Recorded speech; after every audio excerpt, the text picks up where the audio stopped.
Informativo WAP, el lugar de las noticias universitarias, docencia, investigación, cultura, deportes. Informativo WAP, producción general de WAP.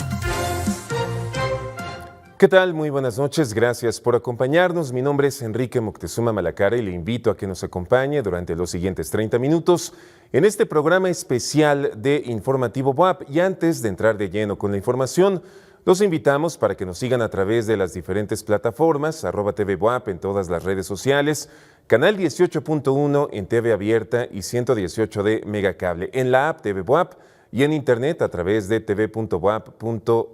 Comenzamos.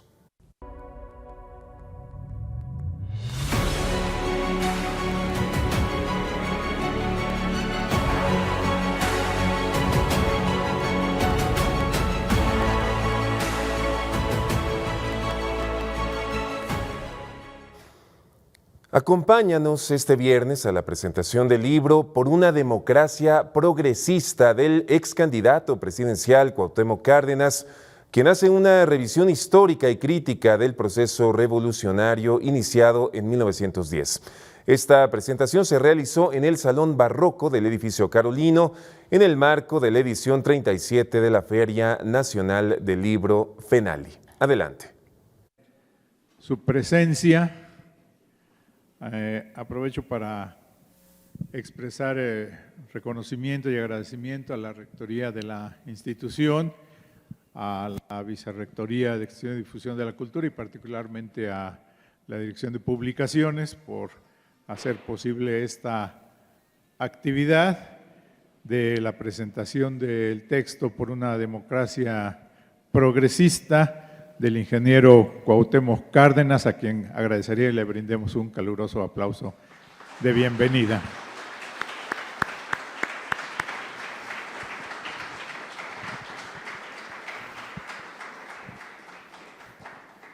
El ingeniero prácticamente no necesita presentación, todos sabemos de su amplia trayectoria política, como un personaje de izquierda, siempre preocupado por construir un proyecto de nación en donde el bienestar colectivo sea el eje de las políticas públicas y de la vida cotidiana.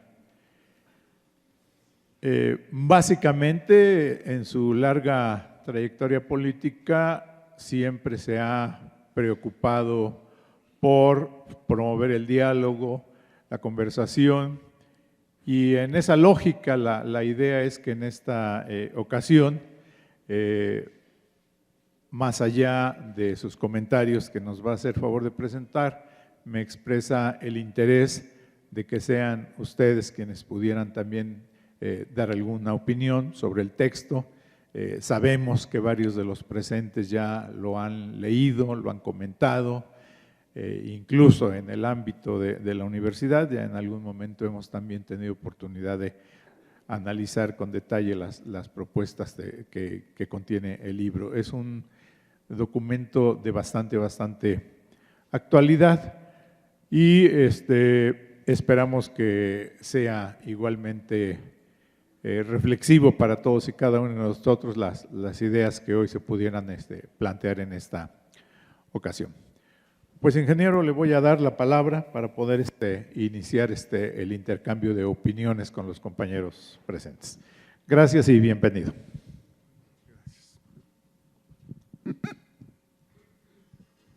Primero, agradecer a la Benemérita Universidad de Puebla esta oportunidad de estar con ustedes, aprovechando la Feria del Libro. Hay una Feria del Libro y pues una distinción estar una vez más en esta universidad, en este salón y frente a un auditorio como son todos ustedes. Este libro, Una democracia progresista, debatir el presente para un mejor futuro, hace un recorrido de cuáles son las principales aportaciones, desde mi punto de vista, a la construcción de la democracia en nuestro país. Paso primero por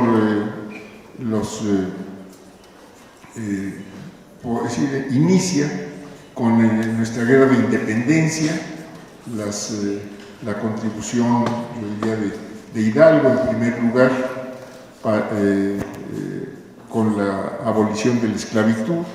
Después unos documentos muy importantes, inspirados principalmente o redactados uno de ellos por José María Morelos, Los sentimientos de la nación, donde se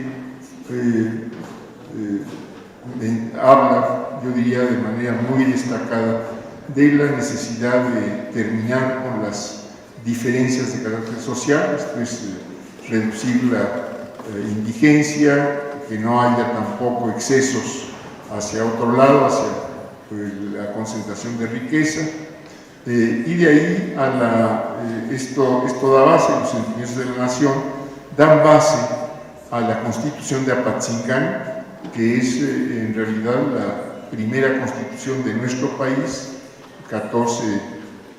22 de octubre de 1814, una constitución que pues tuvo vigencia dentro de la lucha por la independencia, no tuvo vigencia de carácter nacional, pero ahí se establecen bases, se establecen principios que aparecerán en otras constituciones, en otros documentos básicos para nuestro país y en otros momentos de la lucha por buscar la igualdad, por buscar el ejercicio de la soberanía del país.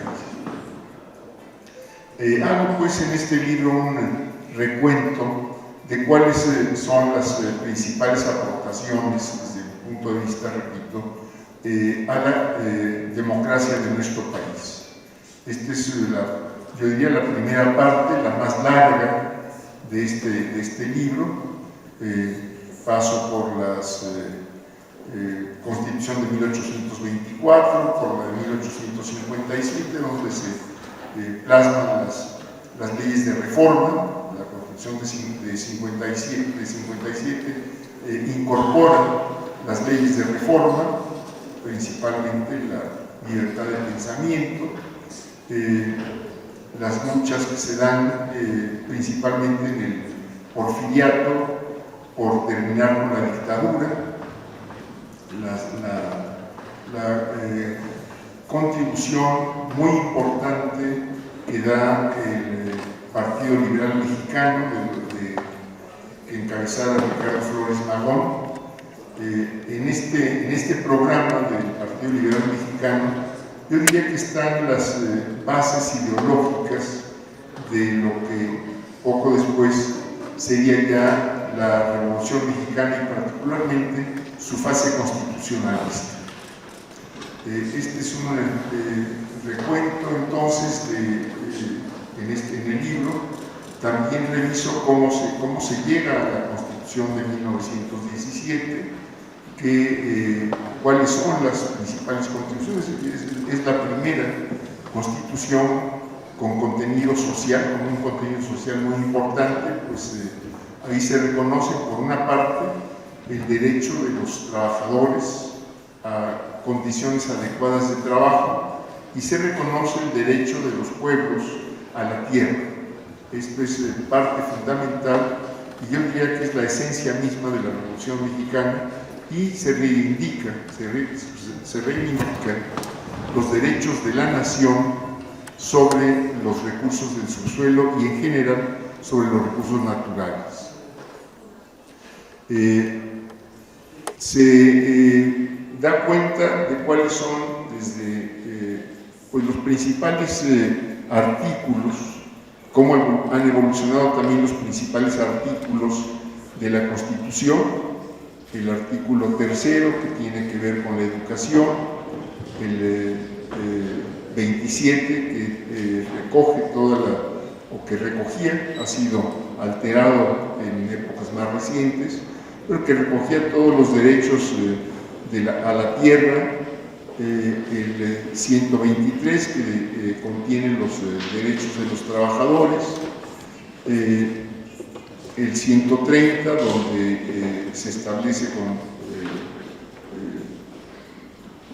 muy claramente la separación del Estado, de la Iglesia y el Estado, que es parte que viene desde la Constitución de 1857, es uno de sus contenidos principales. Se hace una revisión también de algunas contribuciones importantes, como la que hizo el general Salvador Alvarado, que habla de la necesidad de ir a un socialismo mexicano, un socialismo con profundas raíces mexicanas.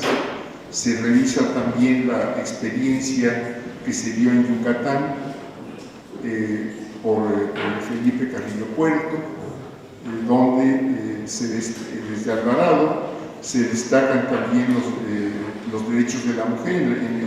En el tiempo en que Alvarado fue gobernador de Yucatán, se hace el primer congreso feminista. Hay otro congreso feminista ya con Felipe Carrillo Puerto en Yucatán, donde se tienen avances importantes de carácter social, tanto en lo que hace al reparto de la tierra, como en el reconocimiento a otro tipo de derechos.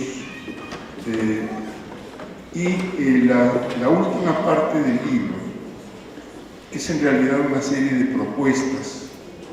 Bueno, una parte que quisiera yo señalar, también hay un capítulo donde hago referencia a los que han sido principalmente desviaciones al compromiso de la Revolución Mexicana. Esto es la Constitución de 1917, genera un cambio muy importante en el país.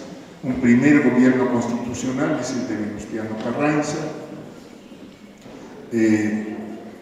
De ahí tenemos una serie de conflictos que llevan a la muerte del propio Carranza, después un periodo de estabilización y gobiernos que se identifican con los principios de la Revolución Mexicana. Partiendo principalmente de la experiencia del gobierno de 1934-40 que encabezó Lázaro Cárdenas, donde creo que se ponen en práctica, se llevan a cabo transformaciones que corresponden principalmente al compromiso revolucionario, recogiendo las experiencias de los gobiernos que empezaron en 17 y 18, que es el de Carranza, después los gobiernos de los sonorenses, como se llamó, de Obregón y Calles principalmente, donde se impulsa la reforma agraria, donde se reconocen o se reafirman los derechos de los trabajadores y donde se empieza también a desarrollar una institucionalidad distinta para el país. Se crean instituciones que serán muy importantes para impulsar el desarrollo. Se crea el Banco de México, se crean en aquella época las comisiones nacionales de irrigación, la Comisión Nacional de Caminos, que son las entidades que inician trabajos de construcción de infraestructura muy importantes. Viene después el gobierno de Lázaro Cárdenas, donde se acelera el reparto agrario, donde por los conflictos que se generan con las empresas petroleras se llega a la expropiación. Se llega a la expropiación cuando las compañías petroleras no acatan el fallo de la Suprema Corte de Justicia, a donde llega el caso después de pasar por muchos recursos, por distintos recursos y distintas etapas, donde las compañías van desconociendo los fallos de la justicia mexicana, no llegan a un arreglo con los trabajadores y finalmente cuando el fallo mismo de la Suprema Corte de Justicia lo rechazan las compañías petroleras, y al rechazar las compañías petroleras cambia cualitativamente el conflicto. Cambia cualitativamente porque dejó de ser un conflicto entre las compañías y el sindicato de trabajadores petroleros y se convierte en un conflicto entre las compañías y el Estado mexicano. Cuando las compañías desconocen el fallo de la Corte, se convierte el conflicto en un conflicto entre el Estado mexicano y las compañías petroleras. Es en ese momento que se decreta finalmente la expropiación de las propias compañías petroleras, los bienes de las compañías. Y este es el periodo de Lázaro Cárdenas.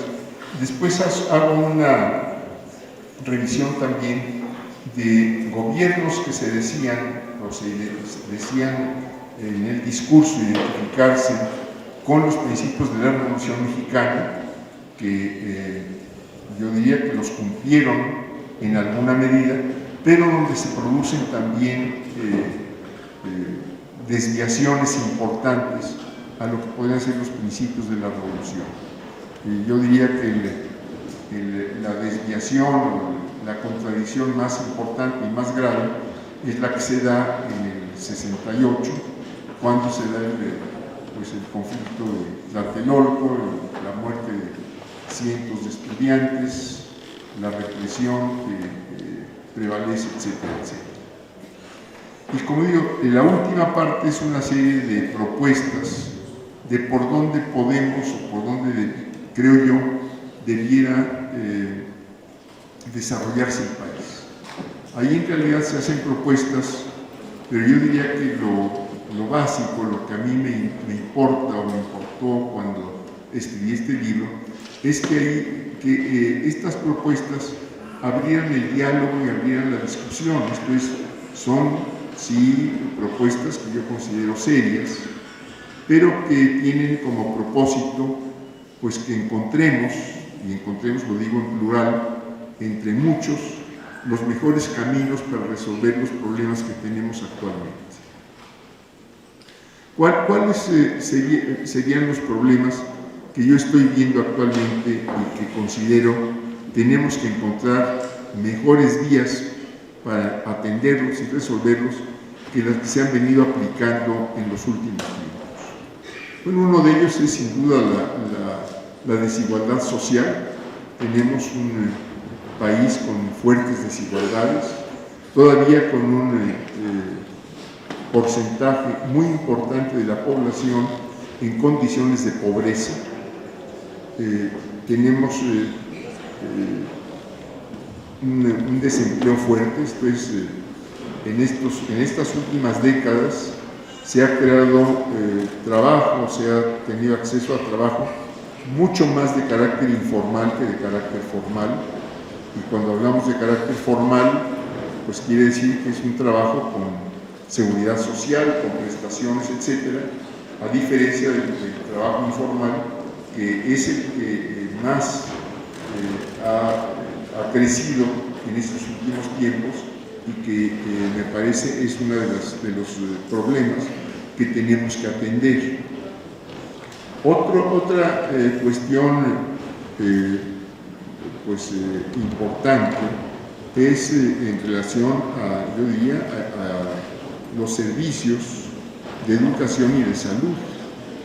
En materia de educación, la Constitución, el artículo 3, establece, por ejemplo, que desde el jardín de niños hasta la media superior, o sea, la preparatoria, es obligatorio para todo el mundo cursarlos. Tenemos más o menos cubierta la primaria, pero con fuertes desequilibrios en cuanto a la calidad de la educación en distintas regiones del país. Tenemos, yo diría que cubierto como el 50% de lo que sería el jardín de niños, el preescolar, y tenemos sobre todo una fuerte deserción todavía en la secundaria, quizá cubierta como por un 60-70%, y en lo que es ya la media superior, o sea, la preparatoria, pues yo creo que en el mejor de los casos andaremos cubriendo como el 50%, o sea, para universalizar los ciclos obligatorios de la educación tenemos todavía un camino fuerte, difícil que recorrer para garantizar que todo el mundo efectivamente pueda pasar por estos ciclos educativos. El deterioro de los servicios de educación sería otra cuestión que tendríamos que ponerle especial atención. Otro problema que venimos arrastrando desde hace ya varias décadas es un crecimiento económico muy bajo, muy exiguo. Tuvimos los tropiezos, yo diría, los tropiezos muy serios del 2008-2009 y sobre todo el del 2020, que coincide con la pandemia, pero donde la economía decreció, se redujo en un porcentaje importante, alrededor del 7-8%, y que todavía no recuperamos un ritmo de crecimiento.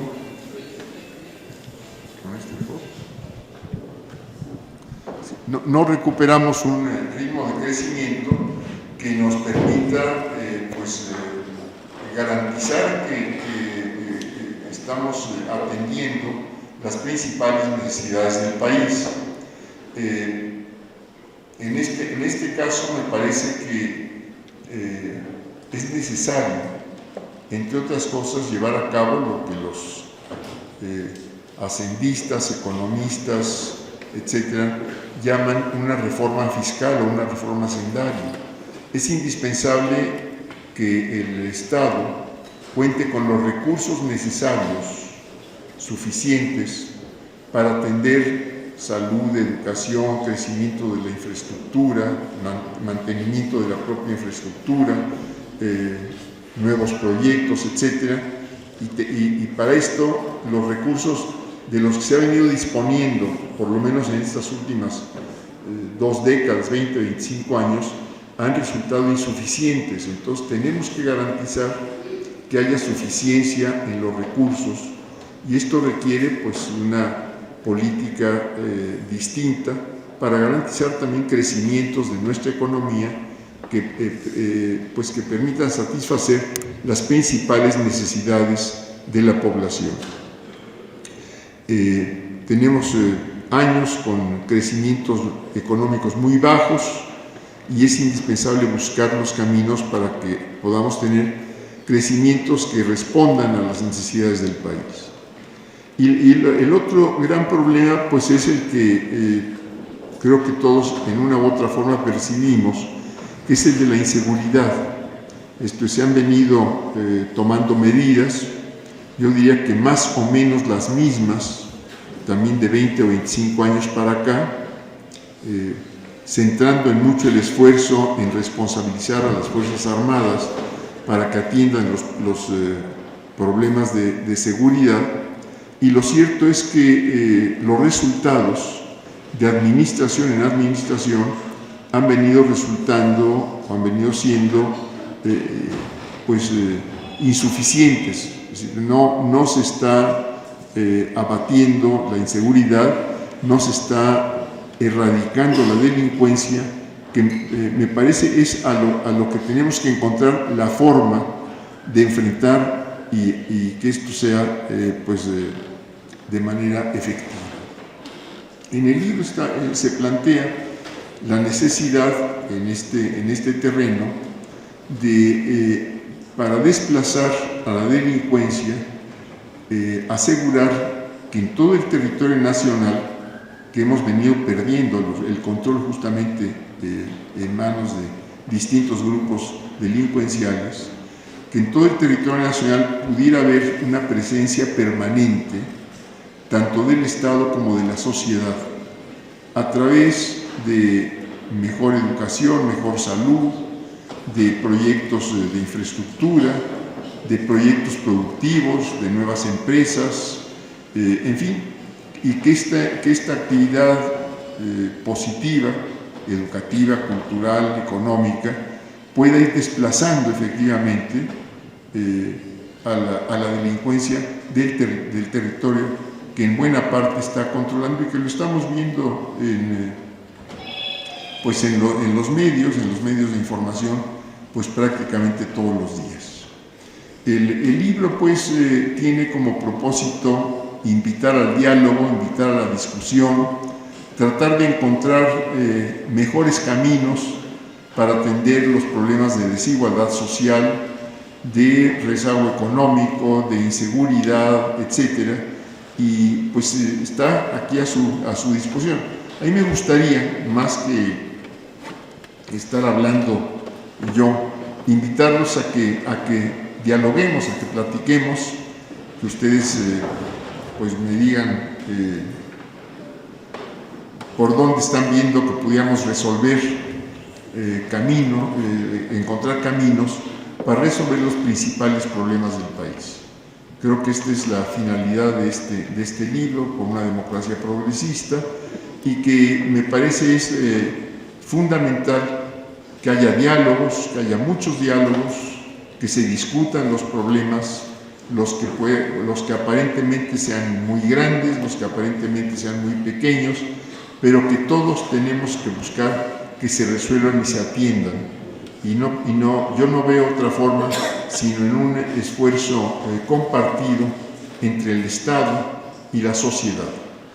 Y creo que buscar alternativas y plantear justamente caminos de solución a los problemas, pues estamos ya en una etapa electoral y sería más que nada el momento de abrir los diálogos, de impulsar y de intensificar los diálogos y de que encontráramos efectivamente mejores caminos que los que se han venido siguiendo para resolver los principales problemas del país. Yo les agradezco esta oportunidad y los invito a que efectivamente abramos aquí un diálogo.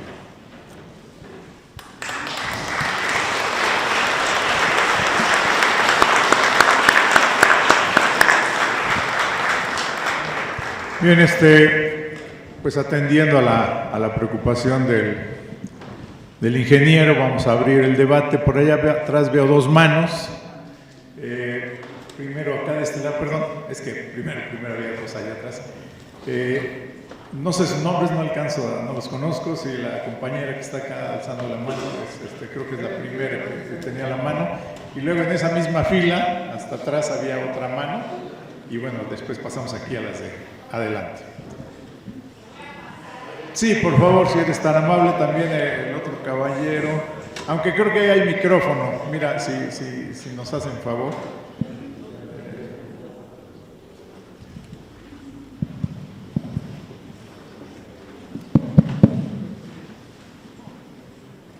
Hola, buenas tardes. Sin duda, todo lo que plantea el ingeniero de forma general en su libro también te hace reflexionar en lo que es decir, dialogar para encontrar caminos. Pero de pronto, este diálogo no se realiza con la población, es decir, las personas que viven las problemáticas en su momento. Poco se habla de contextos, porque a nivel general, la situación en todos los rubros que marcó son grandes y graves. Pero, ¿qué pasa con los contextos, con las comunidades en sí? Entonces, esta manera de proponer creo que es interesante, pero podríamos trabajar más de cerca con las comunidades. Hablaba de la situación de los programas. En esta administración se implementaron varios programas. Y estos programas, desde su punto de vista, ¿qué tanto han logrado permear en esa parte de la desigualdad, de la pobreza, de cómo se plantean ciertas cosas? Por otro lado, está el tema de la inseguridad. Desgraciadamente, hay leyes, pero esas leyes, cuando surgen en el contexto único en el cual uno se enfrenta a poner una denuncia, a hacer cualquier cosa, resulta que los mismos jueces o las mismas personas que están en los ministerios públicos no siguen con todo ese proceso para intentar cambiar la realidad en cuanto a la impunidad, que creo que es uno de los principales problemas. Corrupción e impunidad siguen estando presentes, gobiernos van, gobiernos vienen. Y tenemos un sistema actualmente político-electoral que lo único que hacen es hablar y hablar. Uno puede escuchar en el radio sus propuestas, que realmente uno dice, bueno, ¿cómo van a alcanzar eso? Sin tomar en cuenta los contextos y la realidad que vivimos los ciudadanos. Yo soy educadora, soy Teresa Galicia, a sus órdenes y pues en esto andamos. Gracias. Gracias. El caballero acá, por favor. Les pediríamos que fueran breves para las preguntas. O sea, básicamente preguntas. Vamos a integrar un primer bloque, me dice el ingeniero, de 4 preguntas y después se harán las respuestas. Entonces, el joven, por favor. Gracias por lo joven. Escuché que no hay crecimiento en el país. ¿Usted piensa que el gobierno actual no ha trabajado en ese aspecto? Y acerca de la inseguridad, también le pregunto que de igual manera cree que el Estado no trabaja en ello. Y por último, el país ha crecido de manera desmesurada. ¿No cree usted que antes no había tanta inseguridad o no se veía porque éramos menos pobladores y ahora somos más? Maestro Chilián.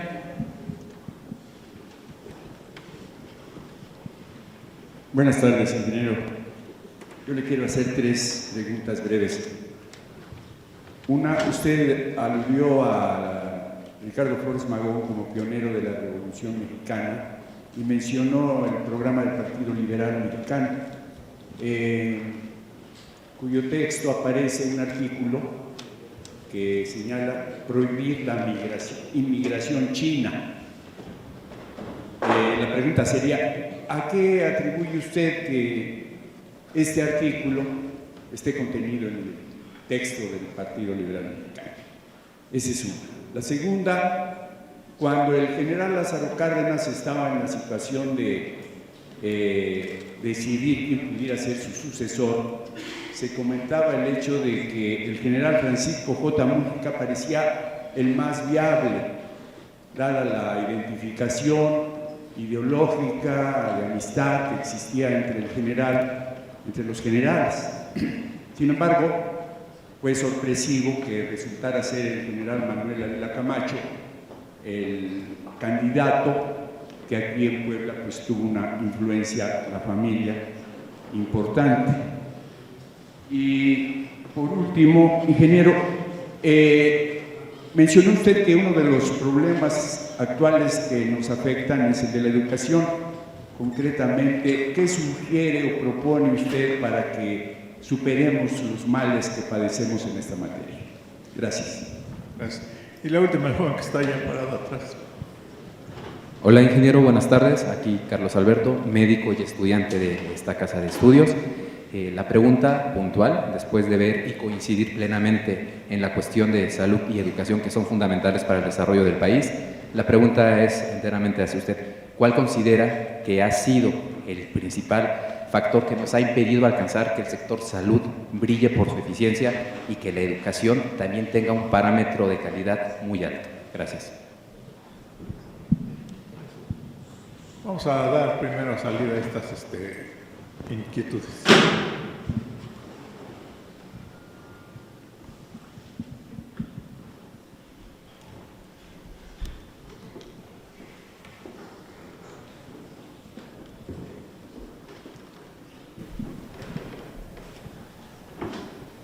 Bueno, pues justamente este libro, y no solo este libro, sino en las distintas oportunidades que yo he tenido en estos últimos años, he estado llamando al aire, diría yo en términos generales, a que se abran los diálogos sobre los distintos problemas del país. Efectivamente no ha habido o no hemos tenido diálogos al menos que trasciendan diálogos sobre los principales problemas que nos puedan llevar a encontrar mejores caminos. Entonces, yo lo hago en este caso en mi calidad de ciudadano. Yo no estoy en ninguna organización, no estoy en ningún cargo público. Entonces yo lo que puedo decir es, me parece que es muy importante que haya diálogos, me parece que es muy importante que haya una actitud de tolerancia, de comprensión, de tratar de entender también al diferente, a aquel con quien tenemos aparentemente diferencias, que busquemos justamente pues encontrarnos para dialogar, para hablar y tratar de buscar, como digo, los caminos que permitan resolver los problemas del país. Yo no sé cuál pudiera ser el balance de los programas sociales. Quiero entender que en relación a estos era la pregunta. Me parece que pues tendríamos que revisarlos para poder tener una evaluación de si efectivamente el objetivo que han tenido estos programas al establecerse se está cumpliendo. A mí me parece que hubiera sido muy importante, por ejemplo, tener programas concretos, con objetivo concreto, de generar empleo formal. Me parece que el estar subsidiando en función de las carencias es importante, pero me parece que tendríamos que tener,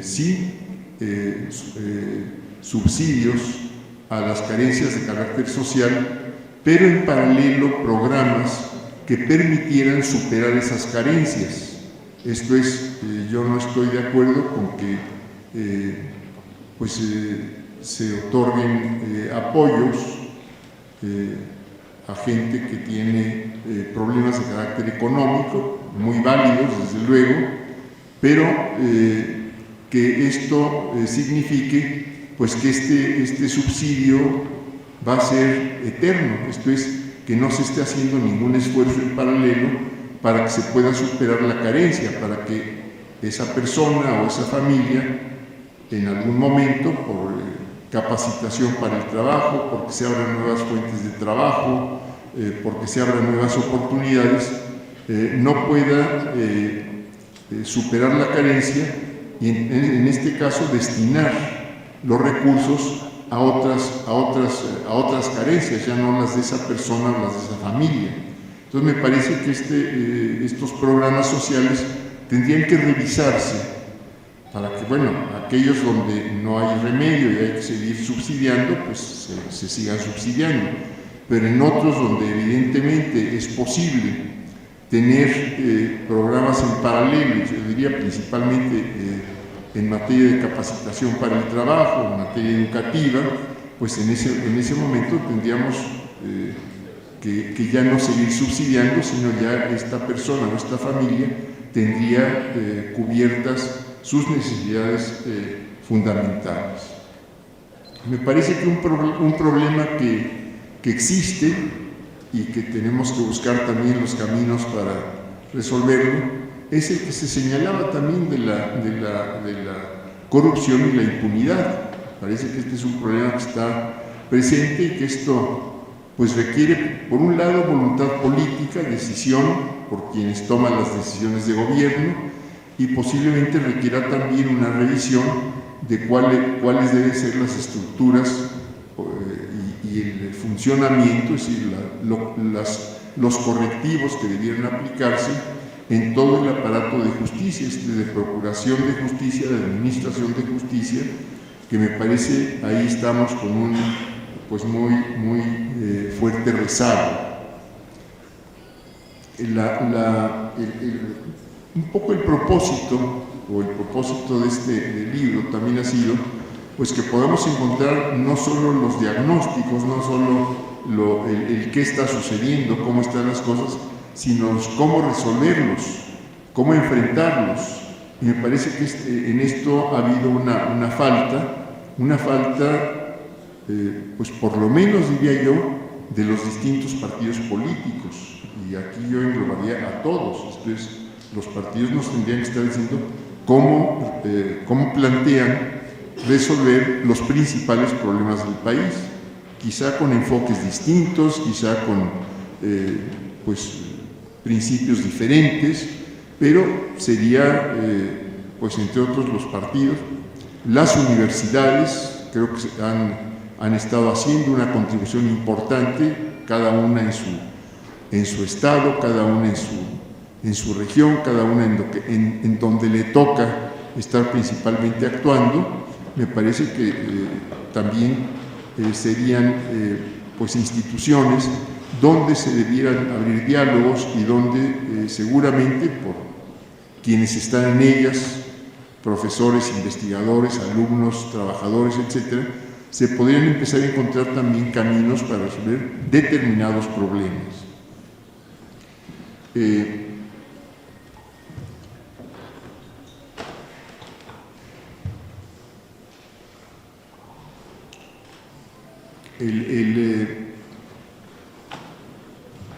Efectivamente tenemos ahora un país de 130 millones de habitantes y efectivamente esto pues nos plantea problemas que no se tenían cuando el país tenía menos habitantes, y justamente por eso es que tenemos que encontrar los caminos para resolver los problemas.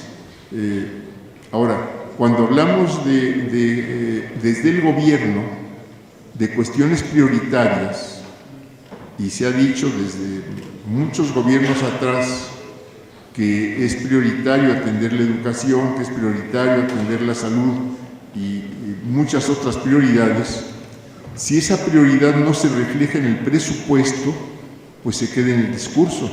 Entonces, si queremos mejorar el sistema de salud, si queremos mejorar el sistema educativo, las fallas en uno y en otro, seguramente podemos aquí hacer una larga relación en un caso y en el otro, pero si esto no se refleja en presupuesto, más allá de programas acertados o medidas que puedan efectivamente tener impacto, pero si esto no va acompañado de presupuesto, pues es una prioridad que no se está atendiendo como tal. Entonces, pues yo creo que ahí tenemos que plantear justamente el que haya recursos suficientes no solo para estas dos cuestiones, no solo para salud y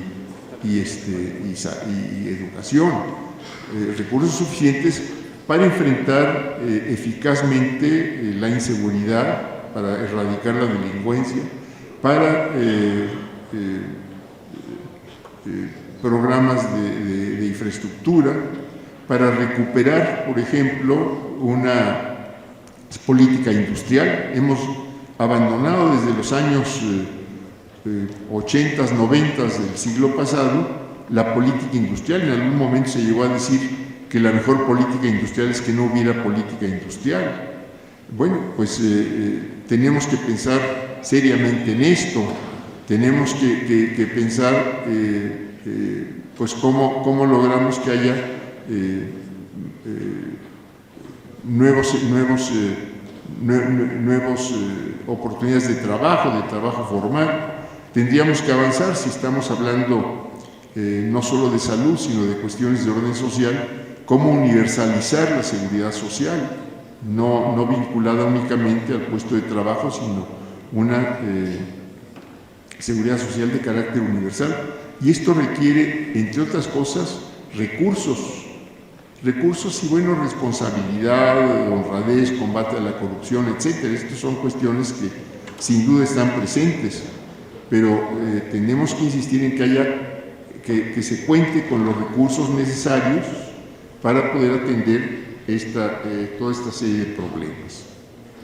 Yo no tengo claro por qué en el programa del Partido Liberal se hablaba de oponerse a la migración china. Quiero pensar que se trataba principalmente en un país, además, con poca población, con pocas oportunidades de trabajo. Estamos hablando de los principios del siglo pasado, pues seguramente porque la migración china desplazaba o quitaba oportunidades de trabajo a mexicanos en algunas regiones del país. Es la única explicación que yo encontraría para que se rechazara la migración china. Por otro lado, bueno, la sucesión presidencial en el gobierno de Lázaro Cárdenas, efectivamente se presentaron, esto no tiene nada que ver con el libro, se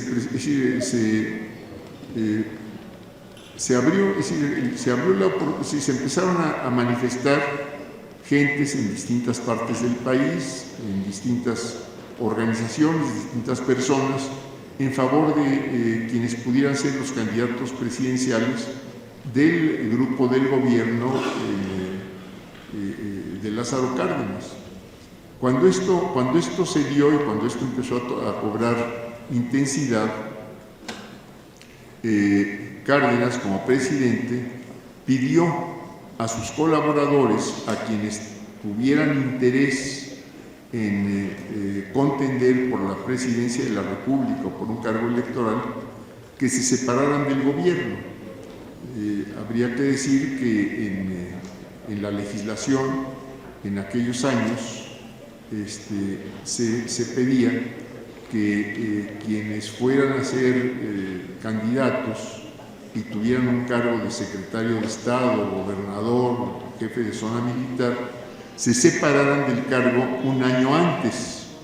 O sea, si la elección iba a ser en julio de 1940, tendrían que separarse del cargo un año antes, o sea, desde 1939. Entonces, a principios de 1939, Cárdenas pidió a sus colaboradores que tuvieran interés en participar electoralmente que se separaran de sus cargos. Y se separaron efectivamente el secretario de la Defensa Nacional, el general Manuel Ávila Camacho, y el secretario de Comunicaciones, general Francisco J. Mújica. Yo diría que los dos muy cercanos a Cárdenas, tanto en lo político como en lo afectivo, en la relación política, pero también en la relación personal y yo diría familiar, los dos. Esto es,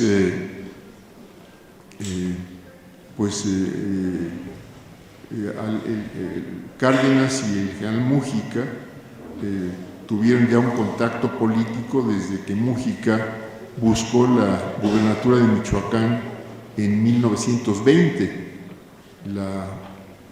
La contienda electoral de la que estoy haciendo referencia fue en 1939, 1940. O sea, con Mújica había una larga trayectoria de trabajo político, de amistad, del cual surgió una amistad de carácter personal. Y lo mismo podría yo decir de Ávila Camacho. También desde los años 20 hubo una relación de colaboración en el aspecto meramente militar de Ávila Camacho con Lázaro Cárdenas, y de ahí se desarrolló también una relación de carácter personal, de carácter familiar. Bueno, en aquella época, cuando empezaron a manifestarse ya en función de las candidaturas en 1939, pues se manifestaron abiertamente, es decir, no había tapados. Esta es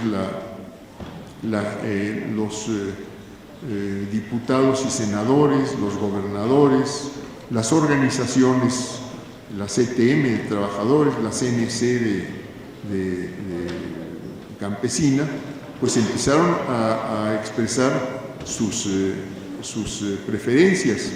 Y yo diría que la mayor parte del aparato político, senadores, diputados, gobernadores, se manifestó por Ávila Camacho. Un grupo de senadores, un grupo de diputados se manifestó en favor de Mújica. Entonces, pues había que tomar en cuenta también cuáles eran las relaciones que uno y otro candidato tenía en lo político. Entonces, Ávila Camacho había estado en cargos administrativo-militares, pues por lo menos desde 10 años atrás, o sea, desde 1930, 1931, había estado en cargos importantes de la Secretaría de Guerra y Marina, que se llamaba, y después de la Defensa Nacional. Mújica había estado distante de las cuestiones militares. Mújica en realidad no había tenido cargos militares, y en aquel momento, digamos, los militares tenían un peso político importante. Entonces, las principales organizaciones sociales, trabajadores, campesinos, se manifestaron por Ávila Camacho. Yo pienso, es una reflexión personal, que si Cárdenas se hubiera empeñado en que Mújica hubiera sido el candidato del partido oficial, seguramente lo habría logrado, no sé con qué turbulencias de carácter político, pero seguramente lo habría logrado. Pero cuando se abrió la posibilidad, cuando se abrió pues ya los tiempos, cuando llegaron los tiempos y el presidente se había comprometido a que hubiera, que cada quien se expresara como quisiera, pues yo diría que ahí hubo más peso político en favor de la candidatura de Ávila Camacho. Pero yo insisto, la relación política y la relación personal, yo diría que era equivalente con uno y con otro. Lo que hayan hecho después del 30 de noviembre de 1940, pues ya es responsabilidad del que le tocó llegar a la presidencia en este caso. Pues creo que esto es más o menos.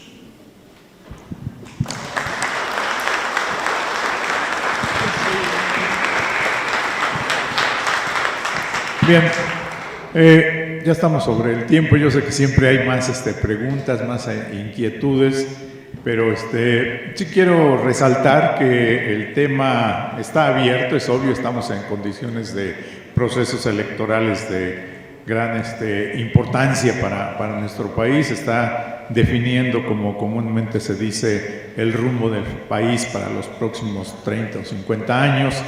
El sistema partidista es muy cuestionado, existen dentro del propio partido en el poder tendencias, inquietudes que apuestan hacia posiciones más hacia la izquierda, más hacia la profundización de combatir el antiautoritarismo, el colonialismo, el imperialismo, incluso hay tendencias de marcada carácter anticapitalista. Desde luego está la gran magnitud y diversidad de movimientos, el feminismo, desde luego, los ecologistas, los ambientalistas. Hay diferentes preocupaciones, el movimiento sindical que trata de revitalizarse, sacudirse el peso del charrismo sindical. En fin, creo que la temática a la que apunta el texto del ingeniero, su preocupación por abrir el debate hacia estos problemas que ya ustedes mismos han apuntado, la inseguridad, la corrupción, la violencia generalizada, el crimen organizado, el problema de la reforma educativa, las deficiencias que todos padecemos en el sector educativo y en el sector salud, son temas que adquieren importancia para todos y cada uno de nosotros. El interés que despiertan las ideas y las sugerencias del ingeniero son estimulantes, como ya se apuntó, y pues a todos nos agrada, nos da una gran satisfacción contar con la presencia del ingeniero y con sus aportes. De ahí la importancia del esfuerzo realizado por la Dirección de Publicaciones, por la Vicerrectoría, por la Universidad en su conjunto, para abrir un espacio de esta naturaleza en la Feria Internacional del Libro del presente año. Pues insisto, ya andamos sobre el tiempo, agradecemos a todos su presencia y también un agradecimiento al ingeniero. Muchas gracias.